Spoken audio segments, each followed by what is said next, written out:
வணக்கத்திற்கும் மிகுந்த மரியாதைக்கும் உரிய கழகத்தின் தலைவர் மாண்புமிகு தமிழ்நாடு முதலமைச்சர்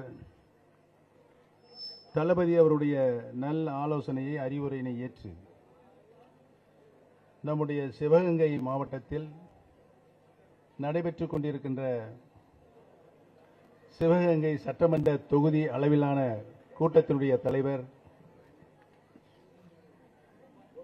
எங்களுடைய நெஞ்சம் நிறைந்த அருமை அண்ணன் மாண்புமிகு கூட்டுறவுத்துறையினுடைய அமைச்சர் மாவட்ட கழகத்தினுடைய ஆற்றல் மிகுந்த மாவட்ட கழக செயலாளர் மரியாதைக்குரிய அருமை அண்ணன் திரு பெரிய கருப்பன் அவர்களே, எனக்கு முன்னாலே நல்ல பல கருத்துக்களை சுருக்கமாக பேசினாலும் சிறப்பாக பேசி அமர்ந்திருக்கின்ற அன்பிற்கினிய அருமை அண்ணன் இலக்கிய தென்றல் திரு மு தென்னவனன் அவர்களே, சிறப்பான இந்த கூட்டத்திலே கலந்து கொண்டிருக்கின்ற முன்னாள் நாடாளுமன்ற உறுப்பினர் திரு ஓ.பி. ரவீந்திரநாத் அவர்களே, முன்னாள் நாடாளுமன்ற உறுப்பினர் அன்பு சகோதரர் திரு கோபாலகிருஷ்ணன் அவர்களே, முன்னாள் சட்டப்பேரவை உறுப்பினர் சகோதரர் திரு ஐயப்பன் அவர்களே, முன்னாள் மாவட்ட கழகத்தினுடைய செயலாளர் திரு அசோகன் அவர்களே, மாவட்ட கழகத்தினுடைய துணை செயலாளர்கள் திரு செங்கை மாறன் அவர்களே, மாவட்ட கழகத்தினுடைய துணை செயலாளர் திருமதி ஜோன்ஸ் ரூசோ அவர்களே, வருகை விருந்திருக்கின்ற ஆற்றல் மிகுந்த ஒன்றிய கழகத்தினுடைய செயலாளர்கள், நகர் கழகத்தினுடைய செயலாளர்கள், பேரூர் கழகத்தினுடைய செயலாளர்களாக கழக பணியினை கடமையினரோடு பணியாற்றிக் கொண்டிருக்கின்ற பி. ஆரோக்கியசாமி அவர்களே, திரு ஆர்.எம். கென்னடி அவர்களே, திரு யோக கிருஷ்ணகுமார் அவர்களே, திரு முத்து ராமலிங்கம் அவர்களே, திரு ஜெயராமன் அவர்களே, திரு சி.எம். துரை ஆனந்த் அவர்களே, திரு ஜெயராமன் அவர்களே, திரு நா. நெடுஞ்செழியன் அவர்களே, திரு நந்தகாலை அவர்களே, திரு முத்துச்சாமி அவர்களே, காங்கிரஸ் பேரியக்கத்தினுடைய பொதுச் செயலாளர் அன்பிற்கினிய அருமை அண்ணன் திரு சி.ஆர். சுந்தரராஜன் அவர்களே, வருகை புரிந்திருக்கின்ற இளைஞரணி செந்தில்குமார் அவர்களே, மாணவரணி திரு ராஜ்குமார் அவர்களே, மகளிர் அணி திருமதி பவானி கணேசன் அவர்களே, ஆதி திராவிடர் நல அணியின் சார்பாக வருகை புரிந்திருக்கின்ற திரு மா. சிங்கமுத்து அவர்களே, வருகை புரிந்திருக்கின்ற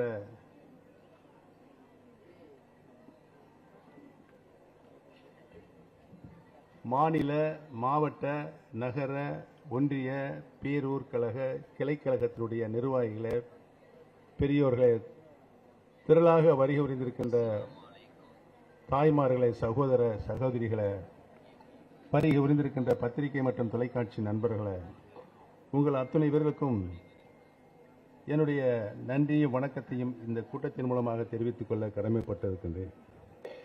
அண்ணா திராவிட முன்னேற்ற கழகத்திலிருந்து அண்ணா உருவாக்கிய திராவிட முன்னேற்ற கழகத்தில் இன்றைக்கு நான் இணைந்திருக்கின்ற சொன்னால் நம்முடைய கழகத்தினுடைய தலைவர் மாண்புமிகு தமிழ்நாடு முதலமைச்சர் அவர்களுக்கு என்னாலும் நான் நன்றிக்கடன் பட்டிருக்கிறேன் என்பதை இந்த கூட்டத்தின் மூலமாக தெரிவித்துக் கொள்ள கடமைப்பட்டிருக்கிறேன்.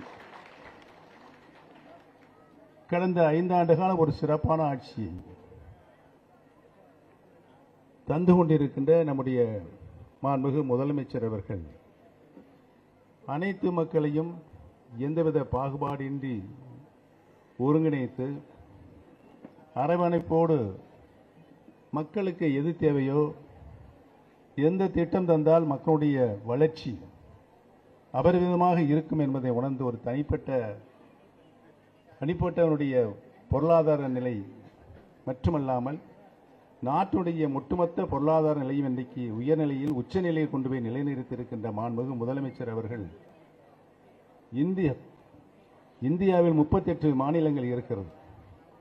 அந்த 38 மாநிலங்களிலும் நம்முடைய மாண்புமிகு முதலமைச்சர் அவர்கள் எடுத்த நல்ல பல நடவடிக்கையின் காரணமாக அந்த நடவடிக்கைகள் தொலைநோக்கு பார்வையோடு கூடிய திட்டங்களாக அந்த திட்டங்கள் இன்றைக்கு வாழ்கின்ற மக்களும் பயன்பெற வேண்டும். எதிர்காலத்தில் 50-100 ஆண்டுகளுக்கு பின்னாலும் நம்முடைய திட்டங்கள் அம்மக்களுக்கு பயனுள்ள திட்டமாக இருக்க வேண்டும் என்றுதான் நம்முடைய மாண்புமிகு முதலமைச்சர் அவர்கள் பார்த்து அத்தனை திட்டங்களும் தந்த காரணத்தினால் இந்திய அளவில் பொருளாதார வளர்ச்சி 8% கீழாக இருக்கின்ற நிலையில் நம்முடைய தமிழகத்தில் மட்டும் 11.08% பொருளாதார வளர்ச்சி இன்றைக்கு கண்டிருக்கின்ற சொன்னால் இது ஒரு மிகப்பெரிய வரலாற்று சாதனையை உருவாக்கி இருக்கிறது. அந்த வரலாற்று சாதனையை உருவாக்கிய இந்தியாவில் முன்னிலை முதலமைச்சராக நம்முடைய முதலமைச்சர் அவர்கள் விளங்கிக் கொண்டிருக்கிறார்கள் என்பதனை நான் இங்கு சுட்டிக்காட்ட கடமைப்பட்டிருக்கிறேன். எந்த நிலையில் இருந்து இந்த பொருளாதார வளர்ச்சியை அவர் உயர்த்தியிருக்கிறார் என்று சொன்னால் தமிழக மக்களிலிருந்து பெறுகின்ற வருவாயை மீண்டும் அம்மக்களுக்கு திருப்பி செலுத்துகின்ற அரசாக மத்திய ஒன்றிய அரசு இருக்கிறது. நிதி கமிஷன் என்ற ஒரு அமைப்பை இந்திய அரசியல் சட்டத்தின்படி நிறுவியிருக்கிறார்கள். கடந்த 3 ஆண்டுகளில் நமக்கு வர வேண்டிய தமிழகத்திற்கு வேண்டிய பங்கீடு 40% என்ற நிலை இருக்கிறது. ஆனால் ஒன்றிய அரசு நமக்கு தந்ததோ 4% தான். ஒன்றிய அரசு நிதியை போதிய நிதியை நமக்கு நியாயமாக தர வேண்டிய நம்முடைய பங்கீடை தரவில்லை என்றாலும் எம்மக்களுக்கு தமிழகத்தினுடைய மாநிலத்தினுடைய சொந்த நிதியை கொண்டு ஒன்றிய அரசினுடைய திட்டங்களையும் தமிழக அரசினுடைய திட்டங்களையும் ஒருங்கே சேர்த்து நடைமுறைக்கு கொண்டு வந்து மக்களுக்கு அர்ப்பணித்த முதலமைச்சராகத்தான் நம்முடைய முதலமைச்சர் இன்றைக்கு ஆட்சி செய்து கொண்டிருக்கிறார் என்பதனை நான் இங்கு பணிவோடு தெரிவித்துக் கொள்ள கடமைப்பட்டேன். அதில் இன்றைக்கு நான் வந்தபோதே பார்த்தேன், இந்த கூட்டத்தில் 2 பகுதியாக உட்கார்ந்துருக்கேங்க. அந்த 2 பகுதிகளில் 2இல் 1 பங்கு தாய்மார்கள் அமர்ந்திருக்கிறீர்கள். இந்த அளவுக்கு தாய்மார்கள் திராவிட மாடல் ஆட்சியை ஆட்சியில் அமர்த்தி ஆட்சியின் மூலமாக தமிழக மக்களுக்கு அதிலும் குறிப்பாக தாய்மார்களுக்கு அவர் அளித்த திட்டங்கள் இன்றைக்கும் அவருடைய திருக்கரங்களில் உட்கார்ந்து கொண்டு பயனுள்ளதாக இருக்கிறது என்பதை சிவகங்கை மாவட்டத்தில் இருக்கின்ற தாய்மார்கள் நீங்கள் நிரூபித்து காட்டியிருக்கிறீர்கள் என்பதை இந்த கூட்டத்தின் மூலமாக தெரிவித்துக் கொள்ள கடமைப்பட்டிருக்கு. உதாரணத்திற்கு 5000 ரூபாயை இரவோடு இரவாக அவரவர்கள் வங்கி கணக்கில் போய் சேர்ந்து விட்டது. அவருக்கே தெரியாது. காலையில் வங்கி அதிகாரிகள் அவர்களை அழைத்து உங்கள் வங்கி கணக்கில் 5000 ரூபாய் வந்து சேர்ந்திருக்கிறது, நீங்கள் எப்போது வேண்டாலும் எடுத்துக்கொள்ளலாம் என்று சொல்லி யார் போட்டது அப்படின்னு கேட்டிருக்காங்க. நம்முடைய மாண்புமிகு முதலமைச்சர் அவர் தான் உங்களுடைய கணக்கில் வங்கி கணக்கில் 5000 ரூபாய் சேர்த்து இருக்கிறார் என்று சொல்வது ஒரு இன்ப அதிர்ச்சியாக தமிழ்நாடு முழுவதும் இந்த செய்தி இப்படி பார்த்து ஒரு குடும்பத்தினுடைய குடும்பத் தலைவியாக பெண்கள் தான் தாய்மார்கள் தான் இருக்கிறார்கள். அத்தனை பணிகளையும் நீங்க கோவிச்சுக்கிற கூடாது. அத்தனை பணிகளையும் அவர்களே ஏற்று காலையிலிருந்து இரவு வரை அனைத்து பணிகளும் அவர் தான் செய்கிறாங்க. தியாக உணர்வோடு பிள்ளைகளை குளிப்பாட்டி பள்ளிக்கூடக்கு அனுப்பும்போது அவர்களே புத்தக பையை சுமந்து கொண்டு பள்ளிக்கூட வரை சென்று அந்த குழந்தையை அனுப்பி வைப்பது, திரும்பவும் அந்த பள்ளிக்கு மதியம் செய்து சோறு ஊட்டுவது, இங்கே திரும்ப வந்து துணிமணியெல்லாம் துவைச்சு போடுவது, அதை தேய்ச்சி வைப்பது, இப்படி பல வேலைகளை நம்முடைய தாய்மார்கள் தான் தியாக உணர்வோடு பணியாற்றி கொண்டிருக்கிறார் என்பதனை நம்முடைய மாண்புமிகு முதலமைச்சர் நன்றாக உணர்ந்த காரணத்தினால் அவருடைய நல்வாழ்வுக்கு பல்வேறு திட்டங்களை இன்றைக்கு நடைமுறைப்படுத்திக் கொண்டிருக்கிறார்கள் என்பதை நாமெல்லாம் நன்றாக அறிவோம். ஒரு நாடு பொருளாதார வளர்ச்சியில் தன்னிறைவு பெற்ற மாநிலமாக இருக்க வேண்டும் என்று சொன்னால் தொழில் வளம் தொழிற்சாலைகள் மிகுதியாக உருவாக்கப்பட வேண்டும். தொழிற்சாலைகள் உருவாக்கப்படுகின்ற பொழுது அதில் உற்பத்தி செய்கின்ற பொருள், அந்த பொருள் மூலமாக கிடைக்கின்ற லாபம், அந்த பொருள் விற்பனை கிடைக்கின்ற வரி, இவைகளை வைத்துத்தான் நாட்டுடைய பொருளாதாரம் படிப்படியாக உயர்கின்ற ஒரு நிலை இருக்கின்றது. வட மாநிலங்களுக்கும் மேற்கு மாநிலங்களும் தான் தொழிற்சாலைகள் மிகுதியாக கொண்டு வந்து சேர்க்கின்ற நிலை இதுவரை இருந்தது. ஆனால் இன்றைக்கு நம்முடைய மாண்புமிகு முதலமைச்சர் எடுத்த நல்ல பல நடவடிக்கையின் காரணமாக நம்முடைய ஒருங்கிணைந்த ராமநாதபுரம் மாவட்டம், சிவகங்கை மாவட்டம், விருதுநகர் மாவட்டம், தூத்துக்குடி மாவட்டம், மதுரை மாவட்டம், தேனி மாவட்டம், இப்படி தென் மாவட்டங்கள், தெற்கத்திய மாவட்டங்களுக்கு நிறைவாக தொழிற்சாலைகள் கொண்டு வந்து நிறுவி இம்மாவட்ட மக்களுக்கு வேலைவாய்ப்பினை உருவாக்கி தருகிற நல்ல எண்ணத்தோடு வெளிநாடுகளிலிருந்து முதலீட்டாளர்கள், பண வசதி பெற்றிருக்கின்ற முதலீட்டாளர்களை எல்லாம் இங்கு அழைத்து வந்து மாநாடு நடத்தி இன்றைக்கு லட்சக்கணக்கான கோடி ரூபாய்களை நம்முடைய தெற்கத்திய மாவட்டங்கள் வளம் பெறுவதற்கு இன்றைக்கு நல்ல பல நடவடிக்கைகளையும் நம்முடைய மாண்புமிகு முதலமைச்சர் அவர்கள் தங்களுடைய பொற்கால ஆட்சியில் நிகழ்த்தி கொண்டிருக்கிறார் என்பதை இந்த நேரத்தில் நான் பணிவோடு தெரிவித்துக் கொள்ள கடமைப்பட்டிருக்கிறேன். சட்டமன்ற தேர்தல் அறிவிச்சாச்சு. இந்த நேரத்தில் நாம் கடந்த ஒரு வாரம் 10 நாளுக்கு மேலாக தென் மாவட்ட மக்களை சந்தித்து பேசுகின்ற ஒரு நல்ல வாய்ப்பினை எனக்கு நம்முடைய தளபதி அவர்கள் வழங்கியிருக்கிறார்கள். அதிலும் இந்த சிவகங்கை மாவட்டத்தில் நான் 68ஆம் ஆண்டு இங்கே இருக்கின்ற ஆர்டிஎம் கல்லூரியில் துகுமுக வகுப்பு பியூசியில் ஒரு வருடம் உங்களோடு இருந்து பயணித்திருக்கிறேன். இந்த தண்ணி செம்மண் கல்லில் இருக்கும். அந்த செம்மண் கல்லில் குடித்த தண்ணி எவ்வளவு உரமானது என்பதை நான் இன்றைக்கு நினைத்து பெருமைப்பட்டுக் கொண்டு இருக்கிறேன். அந்த அளவுக்கு நீங்கள் ஒரு தியாக வரலாற்றை உருவாக்கிய மருது சகோதரர்கள் பிறந்த மண் இந்த மண். வேலு நாச்சியாரை பெற்ற பாக்கியம் பெற்ற மண் இந்த மண். இந்த மண்ணில் நானும் ஒருவனாக, ஆனால் ஒருங்கிணைந்த ராமநாதபுரம் மாவட்டத்துக்கு சொந்தக்காரன் நான். ஸ்ரீவில்லிபுத்தூர் மாவட்டத்தில் தான், ஸ்ரீவில்லிபுத்தூர் நகரில் தான் என்னுடைய மூதாதையர்கள் இருந்து இடம்பெயர்ந்து தேனி மாவட்டத்திற்கு சென்றார்கள். அந்த வகையில் அனைத்து நிலையிலும் உங்களுடன் தொடர்பில் இருக்கின்ற உங்களில் ஒருவனாக இருந்த என்னை தான் மாண்புமிகு முதலமைச்சர் அவர்கள் முதலமைச்சராக பணியில் அமர்த்தினார்கள். முதல் முறையாக.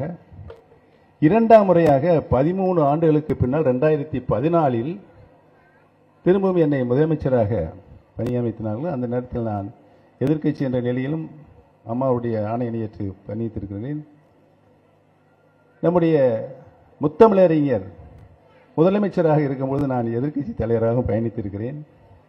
அவருடைய நுண்ணறிவை கூர்ந்து கவனித்து சட்டமன்ற நடவடிக்கையில் அவர் எவ்வாறு பணியாற்றுகின்ற போது அதை கேட்டு நடக்கின்ற ஒரு பெரும் பாக்கியத்தை பெற்றவனாகவும் நான் இருந்திருக்கிறேன்.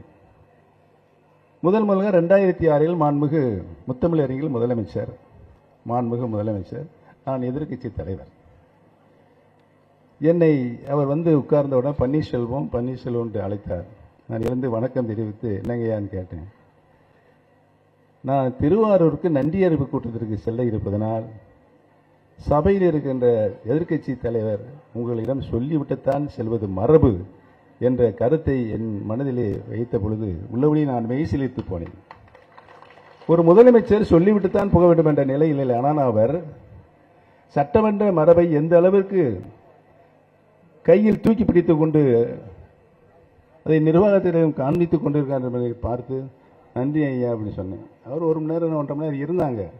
இருந்தவிட்டு திரும்ப எழுந்து செல்லும்போது பன்னீர்செல்வம் போயிட்டு வரட்டுமா அப்படி என்ற வாஞ்சியோடு என்னை அழைத்து பேசிய விதம் உண்மையிலேயே ஒரு மாண்புமிகு தமிழகத்தை ஆண்டு கொண்டிருக்கின்ற முதலமைச்சர் அவர்கள் ஒரு சாதாரணமான என்னை அந்த அளவுக்கு வாஞ்சியோடு பாசத்தோடு சொல்லுகிறார் என்று சொன்னால், என் தந்தை முத்தமிழறிஞருடைய ரசிகர்.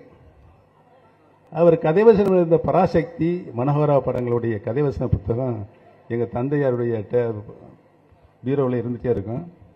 நாங்கள்லாம் சின்ன வயசில் இருக்கும்போது இந்த வசனத்தில் எங்கள் தந்தையே பேசி நாங்கள் கேட்ட நினைவும் இன்றைக்கு எங்களுடைய எண்ணெயில் இருக்கின்ற காரணத்தினால் அனைத்து இந்திய அண்ணா முன்னேற்ற கழகத்தில் ஏற்பட்ட குழப்பங்கள், சர்வாதிகார போக்கு, ஆணவ போக்கு, இவைகள் காரணமாக இன்றைக்கு அதிமுக இருக்கின்ற நிலை மிகவும் பரிதாபமாக போயிடுச்சு. இந்த இயக்கத்திற்காக விசுவாசமாக உழைத்தவர்கள் யாரும் இருக்கக்கூடாது என்ற சர்வாதிகார போக்கினை யார் எடுத்திருக்கா கையில்? சொல்லுங்க, சத்தம் போட்டு சொல்லுங்க. அவருக்கு துணை நின்ற சில அவருடைய அடிமைகள், அவர்கள் செய்த சூழ்ச்சி. தான் மட்டுமே தான் இந்த கழகத்தில் பொதுச் செயலராக இருக்க வேண்டும், தான் மட்டுமே தான் இந்த கழகத்தில் முதலமைச்சராக இருக்க வேண்டும் என்ற சர்வாதிக போர்க்கினை அவர் கையில் எடுத்த காரணத்தினால் இன்னைக்கு அதிமுக முடிஞ்சு வச்சு. யாருக்கு இதுக்கு மெயின் காரணம் யாரு? இன்னொருத்தர் கரெக்டா சொல்றீங்களா? இந்த உதயகுமார் கடப்பாறை எடுத்துட்டு போனாரு, பழனிசாமியை மம்பட்டி எடுத்துட்டு போய் 2 பேரும் குழியை தோண்டி உள்ள போட்டு அதிமுகவை அமைக்கி இன்னைக்கு அதிமுக கட்சியே இல்லாத நிலையை மக்களிடத்தில் யாரும் பேசுகின்ற பொருளாக கூட இன்னைக்கு இல்லை. அந்த நிலையை உருவாக்கி இருக்கிறார் என்று சொன்னால், என்னை போன்ற ஒரு சாதாரண தொண்டன் எந்த மூலையிலும் அரசியலில் எந்த மூலையிலும் இருக்கக்கூடாது ஓபிஎஸ் என்ற நபர் என்ற கையிலை எடுத்து அவர்கள் இந்த மக்களுக்கு படம் பிடித்து காட்டினார்கள். நீங்கள் அனைத்தையும் நன்றாக அறிவேன், அது சொன்னால் சொல்லிகிட்டே போகலாம், அந்த அளவு இருக்கு. இன்னைக்கு அந்த கட்சியில் இருக்கின்ற அமைச்சர் பொறுப்பில் இருந்தவர்கள் கூட என்ன பேசுகிறார்கள்? ஏதாவது மரியாதை பேச்சிருக்கா? இந்த சிவி சென்னம் என்ன சொன்னார், கேவலம். சீனிவாசன் அவர் என்ன சொல்றார்? பொதுமக்கள் இன்றைக்கு கேலி கூத்தாக பேசுகின்ற நிலையை அதிமுகவை இன்றைக்கு அவர்கள் கொண்டு போய் நிலைநிறுத்தி இருக்கிறார்கள். மக்கள் ஓட்டு போடுவாங்களா இந்த மாதிரி ஆளுகளுக்கு? அது முடிஞ்சு போச்சு. அதிமுக என்ற இயக்கம் முடித்து வைத்த பெருமை பழனிசாமிக்கும் உதயகுமாருக்கு தான் முதல்ல இருக்கு. இந்த உதயகுமார் செஞ்ச வேலையை பார்த்தீங்கன்னா, நான் தலைவர் வகுத்த சட்ட விதி, கழகத்தினுடைய விதி, மற்ற விதிகள்லாம் மாற்றிக்கொள்ளலாம், திருத்தம் செய்யலாம். ஆனால் ஒரே ஒரு விதியை மட்டும் மாற்றக்கூடாது, திருத்தம் செய்யக்கூடாது என்று தலைவர் அவர்கள் எழுதி வச்சிருக்கார் கைப்படவே. அது என்ன விதி என்று சொன்னால், அதிமுக தொண்டனுக்கு உரிய உரிமையை தர வேண்டும் என்று கழகத்தினுடைய பொதுச் செயலாளரை தேர்ந்தெடுக்கின்ற உரிமை அதிமுக தொண்டனுக்கு இருக்கிறது. எப்படி இருக்கு என்று சொன்னால், தேர்தல் மூலமாக தேர்வு செய்யப்பட வேண்டும். இந்த விதியை மட்டும் திருத்தம் செய்யவோ ரத்து செய்யவோ கூடாது என்று எழுதி வச்சிருக்காரு. அந்த விதியை இன்னைக்கு ரத்து செஞ்சாங்க. எப்படி? 10 மாவட்ட கழக செயலாளர் பொதுச் செயலாளர் போட்டியிடுவர்கள் முன்மொழியணுமா, 10 மாவட்ட செயலாளர்கள் வழிமொழியணுமா, 5 வருடம் தலைமை கழக நிர்வாகி இருக்கணுமா? யாரால் முடியும்? மிட்டாதார்கள், மிராசாதார், பெரிய பெரிய கோடீஸ்வரர் பதவியில் நிற்க முடியும். ஒரு சாதாரண தொண்டன் கூட பொதுச் செயலாளர் பதவிக்கு வர முடியும் என்ற நிலையினை மாற்றிய காரணமாக, அதோடு மட்டுமல்லாமல் இந்த சட்ட விதியை காப்பாற்ற வேண்டும் என்றுதான் நான் தொண்டர்களுடைய உரிமையை மீட்கின்ற குழுவாக ஆரம்பித்து, அது வழக்கில் இருக்கிறது. அந்த வழக்கு உச்சநீதிமன்றமே சென்று அந்த உச்சநீதிமன்றம் 6 வழக்குகள் நான் தொடுத்தேன், கழகத்தை சட்ட விதியை மாற்றக்கூடாது என்று. அதே போல மாண்புமிகு அம்மா அவர்களுக்கு 30 ஆண்டு காலம் கழகத்தினுடைய பொதுச் செயலாளர் பணியாற்றி இருக்கிறார்கள். அவர்களுக்கு உச்சபட்ச ஒரு மரியாதையை, கண்ணியத்தை தர வேண்டும் என்று நிரந்தர பொதுச் செயலாளர் மாண்புமிகு அம்மாவர்தான் என்று சொல்லி தீர்மானம் நிறைவேற்றி அதையும் தூக்கி வெளியிலே போட்டுவிட்டு பழனிசாமி தனக்குத்தானே மகனை சூட்டிக் கொண்டார். இவைகளுக்காக தான் நான் சட்டமன்றம், நீதிமன்றம் சென்று வாதாடி இருந்த இந்த நேரத்தில் தான் இந்த தேர்தல் வந்தது. இந்த தேர்தலில் நான் நடத்தி கொண்டிருக்கின்ற ஒருங்கிணைப்பு தொண்டர்களுடைய உரிமையை பாதுகாக்கின்ற குழுவாக நான் பயணித்துக் கொண்டிருந்த நேரத்தில் இதை உரிய இயக்கத்திடம் இணைந்து கொள்வதுதான் நமக்கு உரிய இந்த தருணம், தக்க தருணம். ஏனென்று சொன்னால், அனைத்து நிலைகளிலும் மக்களுடைய நம்பிக்கையை பெற்று 5 ஆண்டு காலம் ஒரு சிறப்பான ஆட்சி நாட்டு மக்களுக்கு அர்ப்பணித்துக் கொண்டிருக்கின்ற நம்முடைய தளபதிக்கு, அவர்களுக்கு உறுதுணையாக என்னாலும் இருக்க வேண்டும் என்றுதான் மதுரையில் ஒரு பெரிய மாநாடு நடத்தி லட்சம் தொண்டர்களையும் நிர்வாகிகளையும் நான் நம்முடைய தலைமையின் தலைமையை இணைத்தேன் என்பதை இந்த கூட்டத்தின் மூலமாக தெரிவித்துக் கொள்ள கடமைப்பட்டிருக்கிறேன். ஆக இன்று இங்கு இப்பொழுது உங்களையெல்லாம் சந்திக்கின்ற ஒரு நல்ல வாய்ப்பை என் வாழ்நாளில் உருவாக்கி தந்திருக்கின்ற தளபதி அவர்களுக்கு நான் என்றைக்கும் நன்றி கடன் பட்டிருக்கிறேன் என்பதை இந்த கூட்டத்தின் மூலமாக தெரிவித்துக் கொள்ள கடமைப்பட்டிருக்கிறேன். இதுவரைக்கும் பொறுமையாக இருந்தாங்க நம்முடைய தாய்மார்கள். பகல் சாப்பாட்டு நேரம் நெறிச்சு, அவருக்கும் பல வேலைகள் குடும்பத்தில் இருக்கிறது. ஆக பெரியவர்களே, தாய்மார்களே, ஸ்டாலின் தொடரட்டும். தமிழ்நாடு சத்தம் போட்டு சொல்லுங்க. இன்னும் சத்தம் போட்டு சொல்லுங்க. அம்மா தாய்மார்களே சத்தம் போட்டு சொல்லுங்க. நம்மளுடைய சின்னம் இன்னும் சத்தம் போடுங்க. உதயசூர்யா. இந்த லோகத்தை ஆண்டு கொண்டிருக்கிறது 9 கோள்கள். இந்த லோகத்தை, இந்த பூமி பந்தை ஆண்டுகிறது 9 கோள்கள். ஞாயிறு, திங்கள், செவ்வாய், புதன், வியாழன், வெள்ளி, ராகு, கேது. இதுக்கெல்லாம் தலைமையானது பவர்ஃபுல் கோள்னா சூரியன். பவர்ஃபுல் கோள் சூரியன் தான். இந்த சூரியனை எப்படி தான் அண்ணா கண்டுபிடிச்சு சின்னமாக வச்சார் என்பது. ஆக இந்த சூரியன் என்றைக்குமே பவர்ஃபுல் இருக்க வேண்டிய கோளாக இன்றைக்கு ஆண்ட கட்சி மீண்டும் ஆளுகின்ற உரிமையை பெறப்போகின்ற முதலமைச்சராக நம்முடைய முதலமைச்சர்கள் வளம் வருவார்கள் என்பதை நான் இங்கு சுட்டிக்காட்ட கடமைப்பட்டிருக்கின்றேன். பேரறிஞர் அண்ணா அவர்கள், முத்தமிழறிஞர் கலைஞர் அவர்கள், புரட்சித் தலைவர் அவர்கள், அம்மா அவர்கள், இன்றைக்கு நம்முடைய தளபதி அவர்கள், இவர்கள்தான் மக்களால் ஓட்டு போட்டு முதலமைச்சரானவர்கள் என்பதை இங்கு தெரிவித்துக் கொள்ள கடமைப்பட்டிருக்கிறேன். ஆக பழனிசாமி உள்பட, நான் உள்பட நியமனமாக தான் நாங்கள் முதலமைச்சராக பொறுப்பேற்க வந்தவர்கள் என்பதை பணிவோடு தெரிவித்துக் கொள்ள கடமைப்பட்டிருக்கிறேன். ஆக ஆண்ட முதலமைச்சர் மீண்டும் ஆளுகின்ற உரிமையை பெறப்போகின்ற முதலமைச்சராக நம்முடைய தளபதி அவர்கள் மீண்டும் வளம் வருவார்கள் என்பதை இந்த கூட்டத்தின் மூலமாக தெரிவித்துக் கொள்ள கடமைப்பட்டிருக்கிறேன். தமிழ்நாடு எங்கு சென்றாலும் சிறப்பான ஆட்சியை நம்முடைய தளபதி நடத்தி கொண்டிருக்கிறார்கள் என்ற அவருடைய எங்கள் காதுகளில் விழுகின்ற ஓசையாக அதை ஒலித்துக் கொண்டிருக்கிறது. ஆக அனைத்து மக்களும் ஒருங்கிணைந்து தளபதி அவர்களை மீண்டும் முதலமைச்சராக ஒரு நல்ல சூழலை இன்றைக்கு உருவாக்கி இருக்கிறார் என்பது ஏன் என்று சொன்னால், அத்துணை மக்கள் நலத்திட்டங்கள், ஒரு மனிதனுக்கு உண்ண உணவு, உடுக்க உடை, இருக்க இருப்பிடம், இப்படி பல்வேறு திட்டங்களை நாட்டு மக்களுக்கு அர்ப்பணித்த முதலமைச்சராக இன்றைக்கு நம்முடைய தளபதி அவர்கள் வீட்டிருக்கிறார் என்று சொன்னால், அவர் முத்தமிழ் அறிஞரிடம் பெற்ற பயிற்சி, தந்தையிடம் அவர் நிர்வாக திறமையை பெற்ற பயிற்சி, அந்த பயிற்சியை தன்னுடைய ஆதாரமாக வைத்துக் கொண்டு இன்றைக்கு ஒரு பக்கம் கட்சி, ஒரு பக்கம் ஆட்சி, இவை இரண்டையும் சமநிலையில் பார்த்து சமூக நீதியை காப்பாற்றுவது, அனைத்து மக்களும் ஒரு தாய் மக்கள் என்ற நிலையில் அவர்களை அனைவரையும் அரவணைப்போடு இன்றைக்கு கட்சியும் ஆட்சியும் நடத்தி கொண்டிருக்கின்ற ஒரு முதலமைச்சர் தமிழ்நாடு பெற்றிருக்கின்ற சொன்னால் அது வரலாற்றில் முத்திரை பதித்திருக்கின்ற நம்முடைய தளபதி அவர்கள் மீண்டும் முதலமைச்சராக வர வேண்டும். அதற்கெல்லாம் நீங்கள் உங்களெல்லாம் பார்த்து ஒரு மகிழ்ச்சியோடு இருக்கீங்க. ஏன் என்று சொன்னால், தேர்தல் கால பணிகளை நீங்கள் 2 வருஷத்துக்கு முன்னாலே ஆரம்பிச்சிட்டீங்க. அது எனக்கு நல்லா தெரியும். அடிப்படை பணியிலிருந்து வாக்குச்சாவடிக்கு வாக்காளர்களை அழைத்து செல்கின்ற வரை உங்களுடைய பணி நிறைவாக செய்து முடித்திருக்கு. நாளையே தேர்தல் வந்தாலும் அங்கே போய் எல்லாருமே உதயசூரியன் சின்னத்தில் முத்திரையிட்டு நம்முடைய தளபதி அவர்களை மீண்டும் முதலமைச்சராக வருவதற்குரிய பணியை நீங்கள் கடமையுடன் ஆற்றுவீர்கள் என்ற நம்பிக்கை